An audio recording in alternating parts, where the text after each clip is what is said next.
মরুভূমির ধূলিগর্ভে হারিয়ে যাওয়া এক অভূতপূর্ব নগরী ইরাম, যাকে ডাকা হয় মরুর আটলান্টিস। কথিত আছে সাদ্দাদ বিন আদ নামের এক ব্যক্তি ছিল এ শহরের রাজা। তার নির্দেশেই নির্মিত হয় ভূস্বর্গ। চলুন জেনে নিই আজ ইরাম নগরীর যত গল্প। অবাক করা ব্যাপার, কেবল উপকথার পাতাতেই নয়, ইসলামের পবিত্র গ্রন্থ কুরআনেও উল্লেখ আছে এ নগরীর।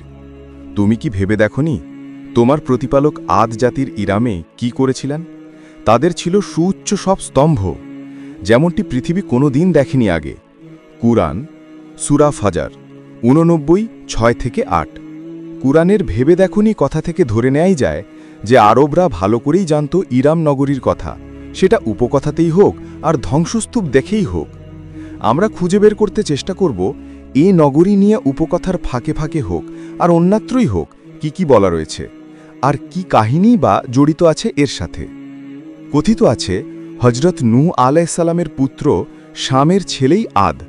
তার পুত্র সাদ্দাদ আদ জাতির প্রতাপশালী রাজা ছিল, যার স্বপ্ন ছিল দুনিয়াতে স্বর্গ নির্মাণ করা। ইসলামের বর্ণনা অনুযায়ী এ জাতির প্রতি পাঠানো হয় আরবীয় নবী হুদ আলাইহিস সালামকে, যার নামে আলাদা সূরাই রয়েছে কুরআনে। বাইবেল বিশারদগণ আবার তাকে বাইবেলের ইবার বা আবির বলে মনে করেন, যিনি কিনা ইসমাইল আলাইহিসসালাম এবং ইসহাক আলাইহিসসালামের পূর্বপুরুষ ছিলেন। মজার ব্যাপার, এই ইবারের সাথে মিল পাওয়া যায় ইরামের অপর নামের, যেটি হল উবার। কুরআন বলছে আদ জাতির ইরাম নগরীর অবস্থান ছিল আল আহাকাফে, যার মানে দাঁড়ায় ধূলিময় সমভূমি কিংবা প্রচুর বাতাস বয়ে যাওয়া পাহাড়ের কোলের মরু অঞ্চল। বিশেষজ্ঞদের মতে জায়গাটি আরব উপদ্বীপের দক্ষিণে, ইয়েমেনের পূর্বাঞ্চল বা ওমানের পশ্চিমাঞ্চলে। আরবিতে এ শহরকে ডাকা হয় ইনাম দাত আল ইমাদ নামে, অর্থ স্তম্ভের নগরী ইরাম। ৮০ দশকে সেই অঞ্চলে একটি ধ্বংসাবশেষ পাওয়া যায়, যাকে উবার নগরী মনে করা হয়। ইবনে কাসিরের আল বিদায়া গ্রন্থ থেকে আমরা জানতে পারি আদ জাতি প্রতাপশালী এবং ধনী ছিল, নির্মাণ করেছিল সুউচ্চ সব অট্টালিকা। একসময় একেশ্বরবাদ বর্জন করে এবং মূর্তি পূজা শুরু করে, যেমন সামাদ, সামুদ এবং হারা ছিল তাদের ৩ উপাস্য। হুদ অনেকদিন তাদের মাঝে একেশ্বরবাদ প্রচার করেন, আল্লাহর পথে ডাকেন, কিন্তু তারা না ফেরায় এক ঝড় তাদের ধ্বংস করে দেয়, আর সকালবেলা জনশূন্য ইরাম পড়ে থাকে। কুরআন ৪৬-২৫। তবে সাদ্দাদের উপকথা এ নগরী ধ্বংসের আগের ঘটনা। বলা হয় সাদ্দাদ তার ভাই সাদ্দিদ পালা করে ১০০০ আদ গোত্রের উপর রাজত্ব করত। পুরো আরব আর ইরাকের রাজা ছিল সাদ্দাদ। এমনকি কিছু আরব লেখক বলে থাকেন যে সাদ্দাদের অভিযানের কারণে কানান দেশান্তর হয়েছিল।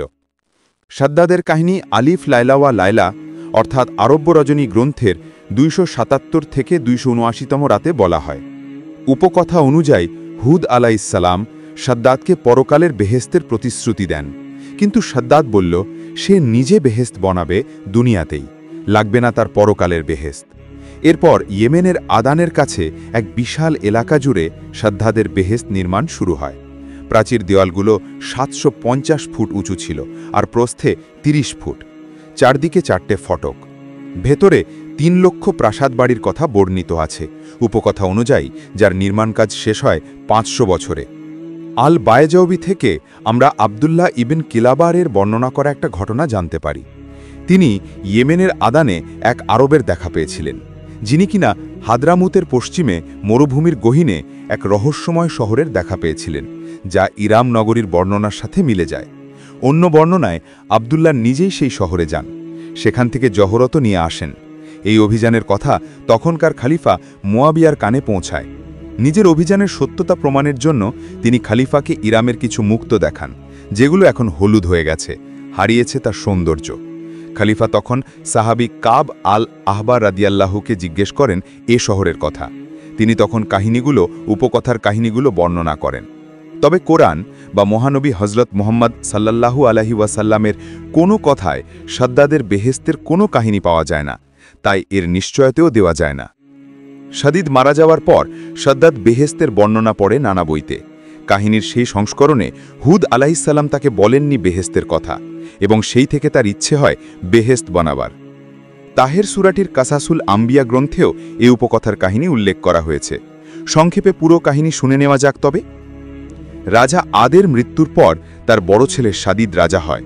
700 বছর পর্যন্ত চলে তার রাজত্ব। খুবই কড়া এবং ন্যায় ছিল তার শাসন। একবার এক লোক জমি কিনল প্রতিবেশীর কাছ থেকে। পরে কৃষিকাজ করতে গিয়ে গুপ্তধন আবিষ্কার করল মাটির নিচে। সে সাথে সাথে গিয়ে প্রতিবেশীকে সে গুপ্তধন দিতে গেল, কিন্তু প্রতিবেশী নিল না। তার মতে সে যখন বিক্রি করেছে সবকিছু সহই করেছে। যোগ্য ফয়সালার জন্যে তখন প্রথমজন বাদশাহ সাদিদের কাছে যায়। সাদিদ তখন 2 পরিবারের পুত্র আর কন্যার মাঝে বিয়ে দিয়ে দেন এবং সে গুপ্তধন ভাগ করে দেন 2 পরিবারের মাঝে। হুদ চেষ্টা করেও অবশ্য পৌত্তলিক সাদিদকে আল্লাহর পথে আনতে পারেননি।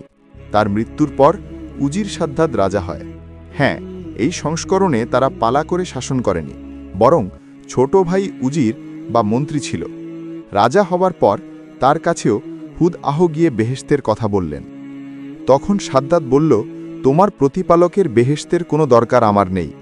এরকম একটি বেহেশত আমি নিজেই বানিয়ে নেব। সাদ্দাদ তার ভাগ্নে জোহাক তাজির কাছে দূত পাঠালো। জোহাক তখন পাশের এক বিশাল সাম্রাজ্যের রাজা। দূত মারফত সাদ্দাদ বলল, ভাগ্নে, তোমার রাজ্যে যত সোনারূপা আর মূল্যবান জহলত আছে সব সংগ্রহ করে আমার দরবারে পাঠিয়ে দেবে। যত মেশক, আম্বর আর জাফরানাদি আছে সেগুলো। আমি দুনিয়ায় এক বিশাল অনুপম বেহেশত তৈরি করতে চাই।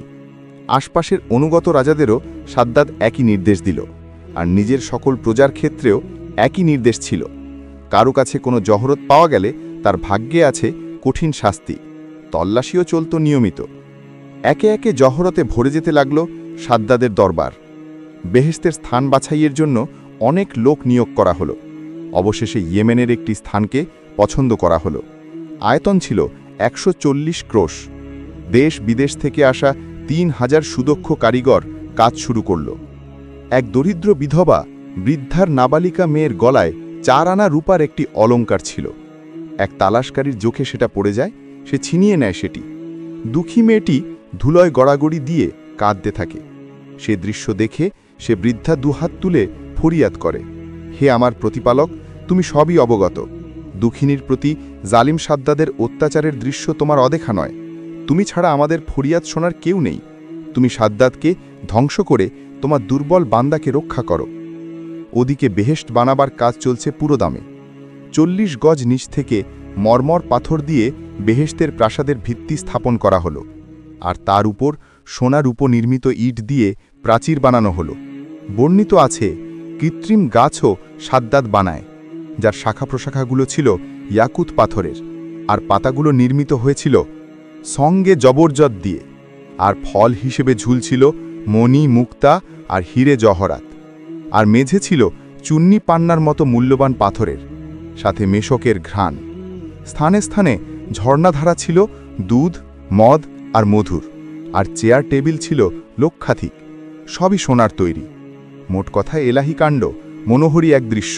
নির্মাণ কাজ শেষ হলে সে বেহেশতের ফটক দিয়ে ঢুকবার জন্য হাজার হাজার সেনা নিয়ে অগ্রসর হল সাদ্দাদ। 3000 গজ দূরে এসে তার বাহিনী অবস্থান নিল। এমন সময়ে অদ্ভুত এক হরিণের দিকে তার নজর পড়ল। দেখে মনে হচ্ছিল হরিণের পাগুলো রূপার, শিং সোনার আর চোখে ইয়াকুত পাথরের। সাদ্দাদের শিকারের নেশা ছিল। বাহিনীকে থামতে বলে নিজেই রওনা দিল হরিণটি ধরবার জন্য। কিন্তু হরিণের দেখা আর মেলেনি। এক বিকট অশ্বারোহী তার পথ রোধ করে দাঁড়ালো, যেই না সাদ্দাদ তার বাহিনীর কাছ থেকে সরে এলো। অশ্বারোহী বললেন, এই সুরম্য প্রাসাদ কি তোমাকে নিরাপদ রাখবে? সাদ্দাদ জিজ্ঞেস করল, তুমি কে? আমি মালাকুল মাউত, মৃত্যুর ফেরেশতা। এখানে কি চাও? এখনো বোঝনি? আমি তোমার জান কবজ করতে এসেছি। সাদ্দাদ নিষ্পলক চোখে তাকিয়ে রইল। তার স্বপ্ন পূরণ না করেই চলে যেতে হবে?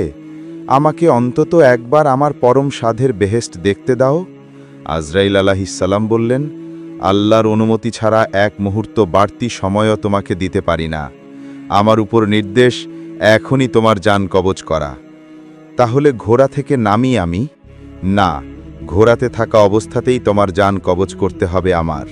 সাদ্দাদ এক পা মাটিতে পা রাখতে গেল, কিন্তু সেটি মাটি স্পর্শ করবার আগেই আজরাইল আলাহিসাল্লাম দেহপিঞ্জর থেকে আত্মা বের করে নিলেন, আর জিব্রাইল আলাহিসাল্লামের প্রকাণ্ড এক শব্দ করলেন, যাতে মারা গেল উপস্থিত সেনাবাহিনী আর অসংখ্য ফেরেশতা এসে ধ্বংস করে দিয়ে গেল দুনিয়ার বেহেস্ত। পড়ে রইল ধ্বংসস্তূপ। কাসাসুল আম্বিয়া গ্রন্থে বলা হয়েছে, সাদ্দাদের বেহেস্ত কেয়ামতের আগে কখনোই আত্মপ্রকাশ করবে না, অর্থাৎ খুঁজে পাওয়া যাবে না। উপকথায় তাই বলা হয়। আরও বলা আছে, কাব রাদিয়াল্লাহু নাকি বলেছিলেন, তিনি রাসূল সাল্লাল্লাহু আলাইহি ওয়াসাল্লাম থেকে শুনেছিলেন, আবদুল্লাহ নামের এক ব্যক্তি সাদ্দাদের বেহেস্তের কিছু নিদর্শন দেখতে পাবে কেবল। খলিফা মুয়াবিয়ার নিকট আসা সেই ব্যক্তির নাম ছিল আবদুল্লাহ বিন কিলাবা। তবে প্রসঙ্গত উল্লেখ্য, রাসূল সাল্লাল্লাহু আলাইহি ওয়াসাল্লামের সহি কোনো হাদিস এ ব্যাপারে পাওয়া যায় না। এই বইয়ে বলা আরেকটা গল্প এমন। একবার আল্লাহ মৃত্যুর ফেরেশতা আজরাইল আলাইহিসসালামকে বললেন, আজরাইল, তুমি তো অনেক আত্মা তবজ করেছ, কারো প্রাণ নিতে গিয়ে কি তোমার মনে করুণার উদ্রেক হয়েছিল? কারো প্রতি দয়া দেখিয়েছ? আজরাইল আলাইহিসসালাম বললেন, জান কবজের সময় সকলের প্রতিই করুণা হয়, কিন্তু আপনার আদেশই চূড়ান্ত। আল্লাহ বললেন, তবে কোন আত্মা হরণের সময় তুমি সবচেয়ে বেশি করুণা অনুভব করেছিলে? তখন আজরাইল বললেন, একবার আদেশ হয়েছিল ধ্বংসপ্রাপ্ত নৌকার যাত্রীদের জান কবজের। নৌকা ডোবার পর সকলেই মারা গেল, কিন্তু নৌকার একটি তক্তা আপনার নির্দেশে একটি গর্ভবতী মহিলাকে বাঁচিয়েছিল। ফেরেশতারা তক্তার অপরের সে মহিলাকে একটি দ্বীপে পৌঁছে দিল স্রোতের সাহায্যে। সেখানে এক পুত্র সন্তানের জন্ম দিল সে। নবজাত সন্তানকে দেখে মহিলাটি সব দুঃখ ভুলে গেল। তখনই আমি নির্দেশ পেলাম, এ নারীর জান কবজ করতে হবে, আর নবজাত শিশুটিকে তার পাশেই রেখে যেতে হবে জীবিত। তখন আমি কেঁদেছিলাম, এ শিশুটির কি হবে? তার তো মৃত্যু ছাড়া আর গতি নেই, কোনো পশু তাকে খেয়ে ফেলবে। দ্বিতীয়বার আমার দয়ার উদ্রেক হয়েছিল সাদ্দাদের প্রতি। সাদ্দাদ এত বছর চেষ্টা করে তার প্রাসাদ তৈরি করল, অথচ সে তা এক নজর দেখা হতে বঞ্চিত রয়ে গেল। আফসোস নিয়ে তাকে দুনিয়া থেকে বিদায় নিতে হয়েছে। আল্লাহ বললেন, আজরাইল, সে শিশুটিই ছিল সাদ্দাদ। তার মায়ের মৃত্যুর পর আমি গ্রীষ্ম ও শীতের দ্বারা তাকে কষ্ট দেইনি। তার এক আঙুল হতে দুধ আর এক আঙুল হতে মধুর ঝর্ণা প্রবাহিত করেছিলাম। তার জীবন বাঁচিয়েছিলাম। এরপর তাকে বিশাল দেশের প্রতাপশালী সম্রাট করেছি, কিন্তু সে এ নিয়ামতের শুকরিয়া না করে নিজেকে ঈশ্বর দাবি করে, তাই আমার আযাব তাকে গ্রাস করে। এ গল্পেরও কোনো প্রমাণিত ভিত্তি উল্লেখ করা নেই। তাই ইসলামী মুফতিদের জিজ্ঞেস করলে তারা বলে থাকেন, সাদ্দাদের বেহেস্তের কাহিনী স্বীকার বা অস্বীকার করবার মতো উপাত্ত হাতে নেই। তাই এ বিষয়ে কোনো সিদ্ধান্তে উপনীত হওয়া যায় না। কিন্তু প্রত্নতত্ত্ববিদগণ তো আর বসে থাকেন না। তবে এ পর্যন্ত নিশ্চিতভাবে কখনোই খুঁজে পাওয়া যায়নি ইরাম নগরীর অস্তিত্ব। কেউ কেউ ধারণা করে থাকেন আরব মরুভূমির রাব আল খালিতে লুকিয়ে আছে ইরামের ধ্বংসস্তূপ। অন্যদিকে পপ কালচারে কিন্তু দারুণ জনপ্রিয় ইরাম নগরী। 2004 সালে প্রকাশিত জেমস রোলিন্সের স্যান্ডস্টর্ম উপন্যাসের বিষয়বস্তুও ইরাম নগরীর আবিষ্কার। আর নানা গেমেও রয়েছে ইরামের কথা। আলিফ লায়লা থেকে শুরু করে থ্রিলারের পাতা, অত জায়গাতেই ইরাম নগরীর সরব উপস্থিতি, নেই কেবল ইতিহাসের পাতায়। কোনোদিন কি দেখা মিলবে শত শত বছর ধরে মানুষের কল্পনার ইরাম নগরীর?